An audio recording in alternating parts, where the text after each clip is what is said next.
Good morning all of you. ज्ञान विविधता channel में आप सबका स्वागत है। हमारा कक्षा 9 विज्ञान विषय का छठा लेसन उत्तक से संबंधित जो पाठ है उसके बारे में हम अध्ययन कर रहे थे, जिसके अंदर हमने पादप उत्तक ले लिए हैं। पादप के जो उत्तक, पादपों के अंदर जो उत्तक मौजूद होते हैं उनके विभिन्न प्रकार को हम देख चुके हैं। आज हमारा जो है वो जंतु उत्तक से जुड़ा हुआ टॉपिक रहेगा।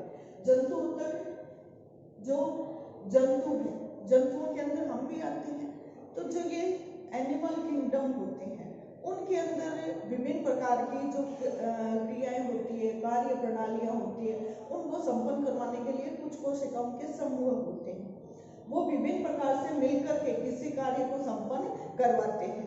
जैसे अब मैंने हाथ को खोला, हाथ को बंद किया, मेरे को यहाँ पर कुछ लिखना है, ये सारे कार्य कौन कर रहा है? कोशिकाओं का समूह कर रहा है।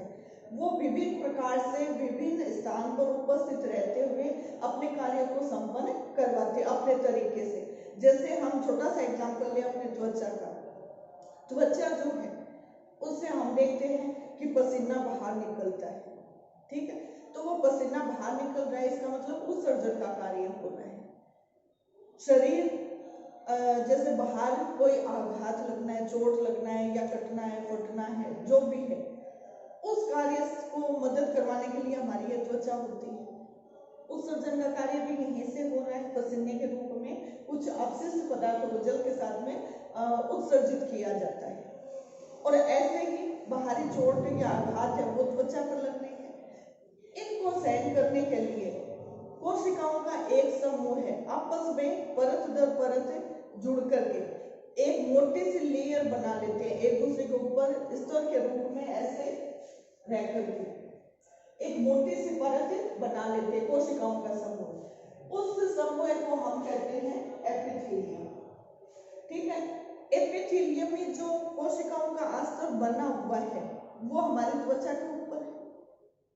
अब अगर हम बात करें अपने मुख गुहा की, आहार नली की, श्वसन मार्ग की, इनके अंदर भी क्या होता है, जो ये अंग होते हैं उसके बाहर की तरफ एक कोशिकाओं का समूह लगा रहता है। जो दूसरे अंग है या दूसरे जो पार्ट्स होते हैं, तंत्रों के पार्ट होते हैं, अंग होते हैं, उनसे इसको अलग रखने के लिए ये उत्तक या फिर ये कोशिकाओं का समूह उपस्थित होता है, जिसको हम एपिथेलियम में या विभिन्न प्रकार से हम देखेंगे कि कैसे कैसे उत्तक पाए जाते हैं। अभी जो एग्जाम्पल लिया था वो एपिथेलियम का लिया था, त्वचा से संबंधित या मुख गुहा से संबंधित ये। तो एपिथेलियम में ये क्या कर रहा है कि कोशिकाओं का अस्तर बना करके बाहरी वातावरण से सुरक्षा कर रहा है, ठीक है, पहला कार्य। दूसरा कार्य क्या हो गया, जैसे मैंने कहा एक तंत्र से जुड़े हुए अंग है, उनको आपस में एक दूसरे से पृथक करना, उनके अंदर पदार्थों का वहन करना। जैसे हम श्वसन तंत्र की बात करें, अपना नासा द्वार है वो क्या करेगा, ऑक्सीजन को लेकर कार्बन डाइऑक्साइड को बाहर निकालने का कार्य करेगा। वायु से ऑक्सीजन अंदर जा रही है, नाक के द्वारा सिर्फ ऑक्सीजन ही नहीं ली जा रही, विभिन्न प्रकार के अन्य अवयव भी जा रहे हैं। लेकिन यहाँ नाक के अंदर हमारे रोम से पाए जाते हैं, वो क्या करते हैं, जो अन्य प्रकार के पदार्थ होते हैं उनको रोकने का प्रयास करता है, छन करके वायु अंदर जा रही है। फिर उसमें सिलेक्शन होता है कि ऑक्सीजन को अंदर लेना है। वो ऑक्सीजन क्या होती है, नमी युक्त हो जाती है, तो वो अंदर की तरफ जाएगी, श्वास नली में जाएगी, श्वसनिका में जाएंगे, श्वसनिकाओं में जाएंगे, कुप्पिकाओं में जाएंगे। वो कुप्पिका से फिर हमारे हृदय के अंदर प्रवेश होती है रक्त के माध्यम से। तो वो क्या हो रहे हैं, आपस में एक दूसरे से जुड़े हुए हैं और आपस में एक दूसरे का सहयोग कर रहे हैं। अब हम बात करें पूरे शरीर की, तो पूरे शरीर में कार्बन डाइऑक्साइड एक अपशिष्ट कारक है जो गैसीय रूप में हमें प्राप्त हो रहा है। किडनी क्या कर रही है, कुछ अपशिष्ट कारक है, यूरिया जैसे पदार्थ है, उनको वहां पर एकत्रित कर रही है, जिसको मूत्र मार्ग के द्वारा उत्सर्जित किया जा सके। जो कार्बन डाइऑक्साइड है वो रक्त के माध्यम से हमारे उसमें हृदय में आएगा, हृदय से फेफड़ों में आएगा, फेफड़ों से फिर बाहर श्वसन मार्ग से आ जाता है। तो ये एक दूसरे अंग जो है एक दूसरे से जुड़े हुए एक दूसरे का कार्य कर रहे हैं। तो ये कार्य करवाने में कौन सक्षम है, कई प्रकार के उत्तक है जो हमारे शरीर में पाए जाते हैं। जैसे अभी मैंने कहा ना कि ये हड्डियां हैं और ये हड्डियों के जोड़ है, इनको मैं मोड़ सकती हूँ, मुट्ठी बंद कर सकती हूँ, हाथ को ऐसे कर सकती हूँ, सीधा कर सकती हूँ, हाथ को घुमा सकते हैं, दाएं बाएं ऊपर नीचे ले जा सकते हैं, पैरों में मूवमेंट हो रहा है, हम चल रहे हैं, हड्डियां भी मुड़ रही हैं। तो ये सारे कार्य कौन कर रहा है? कुछ विशेष प्रकार के ऊतक होते हैं जो मिलकर के इस कार्य को करते हैं, जिनके बारे में आज हम अध्ययन करने वाले हैं। जंतु ऊतकों को 4 भागों में बांटा गया है, फर्स्ट, सेकंड, थर्ड और फोर्थ। 4 प्रकार के जंतु ऊतक होते हैं।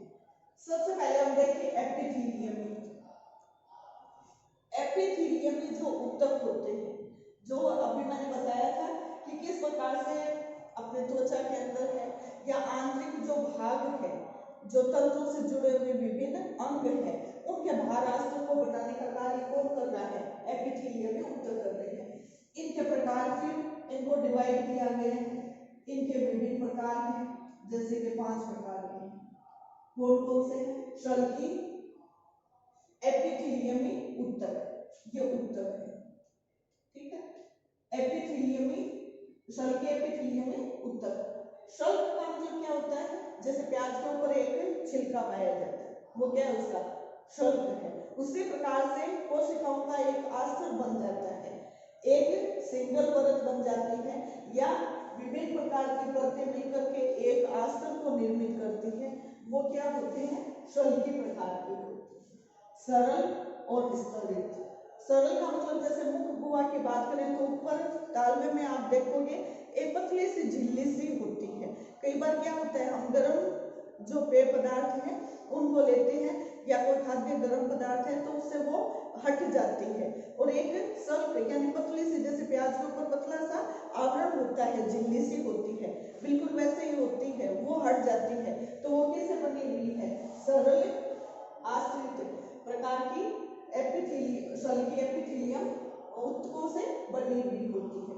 दूसरा स्तरित, जैसे त्वचा के बारे में कहा, त्वचा जो है उसके ऊपर इस प्रकार के स्तर यानी कई स्तर से बना हुआ ये शल्की स्तरित एपिथेलियम ऊतक पाया जाता है। घनाकार, घनाकार का मतलब क्या होता है? घनाकार संरचना, यानी इस प्रकार की संरचना इसके अंदर पाई जाती है, ये इसका केंद्रक होता है। यानी कोशिकाओं का एक आस्तर घनाकार कोशिकाओं के रूप में पाया जाता है, जो अवशोषण और जो स्राव है उनसे संबंधित कार्य इनके द्वारा होता है। स्तंभाकार, स्तंभाकार का मतलब क्या होता है? कुछ कोशिकाएं ऐसी होती हैं जो इस प्रकार से पिलर के समान खड़ी रहती है, इनको हम क्या कहते हैं? इस प्रकार से स्तंभाकार कोशिकाएं कहलाती हैं। और प्रत्येक कोशिकाओं के नीचे क्या होते हैं? कोशिकाओं का जो समूह होता है, एक ऐसा आवरण होता है जो दूसरे प्रकार के कोशिकाओं को पृथक करने का कार्य करता है। पक्षमापी, ये जो स्तंभाकार होते हैं, इसी प्रकार की कोशिकाओं का समूह होता है जो बाल के समान ऐसे उपस्थित होता है। यदि हम बात करें आहार नाल से जुड़ी हुई छोटी आंत या बड़ी आंत की, तो उनके ऊपर कुछ फ्लेम सदृश कोशिकाओं का समूह होता है। फ्लेम सदृश का मतलब क्या हुआ? जैसे अपनी जो होती है उसकी लपट उठती है, बिल्कुल वैसे वो कोशिकाओं का स्तर ऐसा बाल के समान चारों तरफ पाया जाता है। उनका कार्य क्या होता है? जितनी अधिक मात्रा में वो होगी उतना ही अवशोषण की सतह वहां पर बढ़ जाती है। तो इस प्रकार से ये संरचना पाई जाती है। इनको पक्षमापी प्रकार के स्तंभाकार एपिथेलियम ऊतक कहा जाता है। पांचवा जो है वो है ग्रंथि एपिथेलियम। यही है जो स्तंभाकार एपिथेलियम ऊतक होते हैं, वो क्या होते हैं? कुछ मुड़ जाते हैं, मुड़ करके क्या करते हैं? एक ग्रंथि का रूप धारण कर लेते हैं, और वो ग्रंथि रूपी जो संरचना होती है वो किसका कार्य करती है? स्राव का कार्य करती है, इसलिए उसको क्या कहा जाता है? ग्रंथि प्रकार के एपिथेलियम ऊतक कहा जाता है, ठीक है। दूसरा हमारा प्रकार है संयोजी। संयोजी का मतलब क्या होता है? जोड़ने वाला, ठीक है। जोड़ना यानी संयोजन करना, किसका? ऊतकों का, कोशिकाओं का, विभिन्न अंगों का आपस में जोड़ने का कार्य किया जाता है। यदि हम एपिथेलियम ऊतक की बात करें तो इन कोशिकाओं का समूह जो होता है उनकी विशेषता क्या होती है? एक दूसरे से ये सटी हुई रहती है, बीच में बहुत कम गैप होता है, जिससे कि पदार्थ, इसकी विशेषता क्या है कि ये सटी हुई है, लेकिन जैसे शरीर से उत्सर्जित पदार्थ बाहर आने हैं या शरीर के अंदर कुछ आवश्यक पदार्थ अंदर जाने हैं, तो उस स्थिति में इसको क्रॉस करके ही अंदर आएंगे या बाहर की तरफ उत्सर्जित होंगे, ये इसकी विशेषता होती है। संयोजी ऊतक, संयोजन का मतलब जोड़ने वाला, संयोजी का मतलब जोड़ने वाला। तो संयोजी जंतु ऊतक किस प्रकार के होते डिवाइड किया गया है रक्त, अस्थि, उपास्थि, स्नायु, कंडरा और एरियोलर तथा एडिपोसाइट्स यानी वसाकार। ठीक है, ये सभी संयोजी ऊतक है, जोड़ने वाले। बात करें हम रक्त की, तरल रूप में है। ये हमारे शरीर के अंदर क्या करता है, ऑक्सीजन है या अपशिष्ट कारक है या कार्बन डाइऑक्साइड है या उत्सर्जित अन्य पदार्थ है, यूरिया जैसे हैं, उनको उत्सर्जित करना या शरीर के विभिन्न भागों तक पहुंचाने का कार्य किसका है, रक्त का है। अर्थात रक्त एक ऐसी कड़ी है जो रक्त वाहिनियों के माध्यम से पूरे शरीर में विभिन्न अंगों को आपस में जोड़ने का या विभिन्न अंगों तक ये ऐसा इनका जाल फैला रहता है जिससे कि आवश्यक पदार्थ वहां अंगों तक भेजे जाए और वहां से इकट्ठा करके उत्सर्जित पदार्थ को ला करके जहां उनको उचित प्रॉपर जगह होती है वहां पर छोड़ दिया जाने का कार्य होता है। अब रक्त की बात करें तो इसमें दो प्रकार के भाग होते हैं। एक तो ऐसा होता है जो बिल्कुल तरल रूप में होता है, दूसरा ऐसा होता है जो कणिकीय रूप में या कुछ ऐसे ठोस पदार्थ के रूप में होते हैं। जो तरलीय रूप में होता है उसको तो हम कहते हैं प्लाज्मा। सभी जानते हो जब हमें चोट लगती है खून बहता है, खून बहता है, लाल रंग का खून बहेगा, धीरे धीरे क्या हो जाएगा, वो लाल रंग का खून है वो तो कम हो जाएगा, फिर पीछे पीला पीला सा पदार्थ आता है, वो पीला पीला सा पदार्थ क्या है, प्लाज्मा। ठीक है, रक्त का अधिकांश भाग इसी से ही बना हुआ है, तरल रूप में है। फिर ठोसीय रूप की बात करें तो इसके अंदर जैसे आप लोगों ने सुना होगा WBC श्वेत रुधिर कणिकाएं, RBC लाल रुधिर कणिकाएं जिससे कि रक्त का रंग लाल होता है, WBC जो शरीर को रोगाणुओं से बचाने का कार्य करती है, प्लेटलेट्स जो कि रक्त कणिकाओं का ही एक पार्ट होता है जो ये क्या करती है, फाइब्रिनोजन नाम सुना होगा प्रोटीन का, रक्त का थक्का बनाने में मददगार होता है। ये फाइबर के समान होती है और वो क्या करता है, जब ये प्लेटलेट्स होती है इनके माध्यम से आप लोगों ने ये सुना होगा इन दिनों में पिछले 2-3 सालों से या 4-5 सालों से एक डेंगू बीमारी आई है। वो डेंगू बीमारी क्या है, प्लेटलेट्स की संख्या को घटा देती है। अब प्लेटलेट्स की संख्या घट जाती है तो शरीर के अंदर जो WBC है उसके जो इम्यूनिटी पावर बढ़ाने का कार्य है उसका कार्य भी क्या हो जाता है, कम पड़ जाता है। कहने का मतलब ये मिलकर के ही किसी कार्य को संपन्न कर रहे हैं, इनमें से किसी की भी कमी होती है तो इम्यूनिटी पावर है या शरीर पर डायरेक्ट इफेक्ट पड़ता है। ठीक है, तो ये रक्त के पार्ट हो गए, इनके बारे में नेक्स्ट ईयर आप लोग पढ़ेंगे कि किस प्रकार से WBC जैसे प्लेटलेट्स या प्लाज्मा की संरचना होती है। दूसरा आता है अस्थि। अस्थि सभी जानते हैं हड्डियों का ढांचा, रीढ़ की हड्डी है, हम कशेरुकी प्राणी हैं जिनके अंदर रीढ़ की हड्डियों का ढांचा, रीढ़ की हड्डी उपस्थित होती है। हाथ के अंदर हड्डियां हैं, पैर के अंदर हड्डियां हैं, यहाँ पर पसलियां हैं, तो ये सारे क्या है, एक पिंजर, एक ऐसा स्ट्रक्चर बना हुआ है, उसके ऊपर ही फिर मांसल वाला भाग है, फिर हमारे विभिन्न प्रकार के मांसल से बने हुए तंत्र हैं और तंत्रों से फिर क्या है, पूरे शरीर का निर्माण हो रहा है, यानी अंग बनकर के पूरे शरीर को निर्मित कर रहे हैं। तो वो ढांचा किससे बना हुआ है, अस्थि से बना हुआ है। और अस्थियां किससे बनी हुई होती है, हम मोस्टली कहते हैं फास्फोरस और कैल्शियम, कैल्शियम से बनी हुई होती है, कैल्शियम भी होता है और फास्फोरस भी उसमें उपस्थित होता है। तीसरा इसका प्रकार उपास्थि। उपास्थि क्या होती है, अस्थियों के समान ही होती है, लेकिन अस्थियों में क्या होता है, जैसे मैं यहाँ से हाथ मोड़ने की कोशिश करूंगी तो मुड़ेगा नहीं, यहाँ से टूट जाएगा और ज्यादा इस पर दबाव होगा। हम कहते हैं ना हाथ में फ्रैक्चर हो गया या पैर में फ्रैक्चर हो गया या यहाँ की हड्डी टूट गई, जो भी है।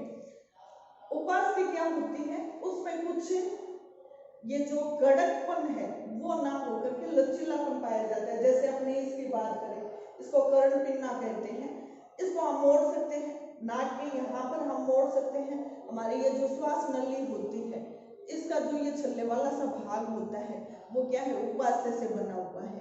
उपास्थि का मतलब क्या होता है, हड्डियों के समान ठोस नहीं होकर के उनमें लचीलापन पाया जाता है, इस प्रकार से लचकता होती है।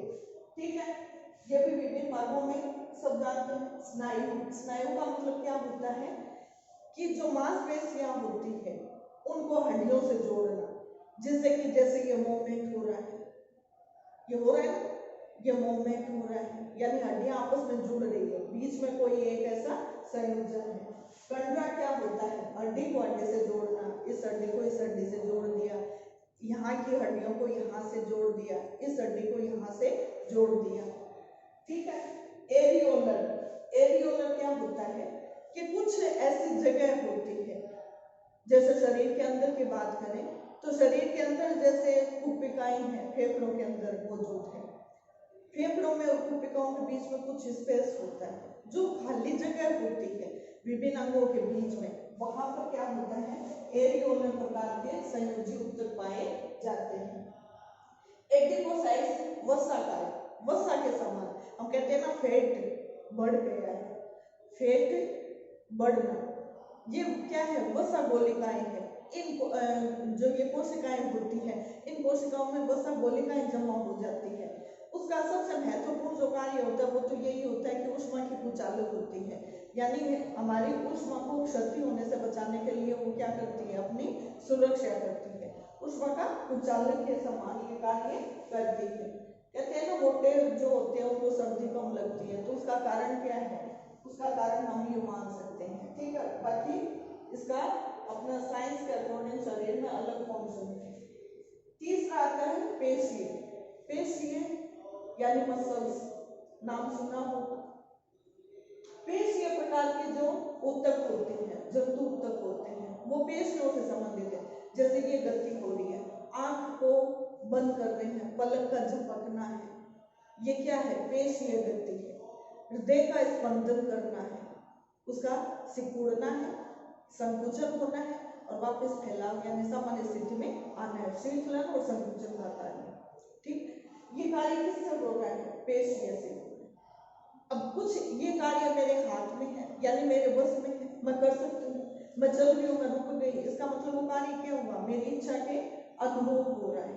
लेकिन कुछ कार्य जैसे रक्त का बहना है, रुधिर जो हृदय से रुधिर लेकर जाया जा रहा है, तो हृदय में संकुचन हो रहा है, श्वसन दर बढ़ रही है, कम हो रही है, या श्वसन की क्रिया हो रही है, ये सारे क्या है? मेरी इच्छा के विरुद्ध है, मैं अपनी इच्छा से ये कार्य नहीं कर सकती। तो ये किस प्रकार के हो गए? रेखित है, अरेखित, अनिश्चित प्रकार की क्रिया। हृदय की प्रॉपर हम हृदय की बात करें तो वो कार्डियक प्रकार के पेशीय ऊतक से जुड़ा हुआ भाग होता है, ठीक है। पेशीय ऊतक, ये संयोजी ऊतक, ऊतक लिखना भूल गई। तो ये विभिन्न प्रकार के ऊतक होते हैं जो कि इन कार्यों को संपन्न कराने में मददगार रहते हैं। चौथा और फाइनल जो होता है वो होता है तंत्रिका ऊतक। तंत्रिका के बिना कुछ नहीं है, तंत्रिकाओं का समूह है, मिलकर के तंत्रिका तंत्र को निर्मित करता है। तंत्रिका की अकेली अगर हम इकाई की बात करें, जैसे ऊतक की अकेली इकाई की बात करें तो कोशिका आती है, वैसे तंत्रिका तंत्र जो होता है उसमें अगर हम सिंगल इकाई, एकल इकाई की बात करें तो उसके अंदर सिर्फ और सिर्फ एक तंत्रिका कोशिका आती है। वो तंत्रिका कोशिका क्या कहलाती है? किसी तंत्रिका तंत्र की संरचनात्मक और क्रियात्मक इकाई। और ये तंत्रिका के द्वारा ही बाहरी वातावरण में होने वाले जो परिवर्तन है उनको महसूस करना, उनको अनुभव करना, ज्ञानेंद्रियों के द्वारा ये सूचनाएं दी जाती है और ये सूचनाएं एक आवेग के रूप में हमारे मस्तिष्क तक जाती है और मस्तिष्क वापस हमें पुनः एक सूचना प्रेषित करता है, एक आदेश देता है कि हमें इस क्रिया के प्रति, इस प्रकार की प्रतिक्रिया को प्रदर्शित करवाना है। जैसे नुकीली वस्तु यहाँ पर छूटती है अंगुली पर, तो यहाँ से वो आवेग का संचरण हो रहा है, किसके माध्यम से? तंत्रिका कोशिका के माध्यम से। तंत्रिकाओं का जाल ऐसे बिछा हुआ है और हमारे मस्तिष्क तक वो सूचना जाएगी और मस्तिष्क उसको क्या आदेश देगी? वापस मस्तिष्क से मेरुरज्जु तक से होती हुई इस हाथ के इस अंग तक, इस संरचना तक वो आदेश प्राप्त होगा कि अंगुली को वहां से हटाना है। और ये क्या कार्य कितने समय में होगा? 1 सेकंड के बहुत ही कम सूक्ष्म भाग के अंदर ये दोहराया जाएगा, जिससे कि तुरंत ही जैसे अंगुली पर कोई वस्तु छुपेगी तो तुरंत हम उस अंगुली को हटा लेते हैं। इस प्रकार से ये तंत्रिकाएं विभिन्न प्रकार से अपने शरीर के अंदर संतुलन का कार्य, समन्वय का कार्य करती है, ठीक है। तो इस प्रकार से हमने इन जंतु ऊतकों के बारे में देखा कि किस प्रकार से ये जंतु तक उपस्थित होते हैं। अब इनका प्रत्येक का हम गहनता से अध्ययन करेंगे। ठीक, आज के लिए इतना ही। Thank you.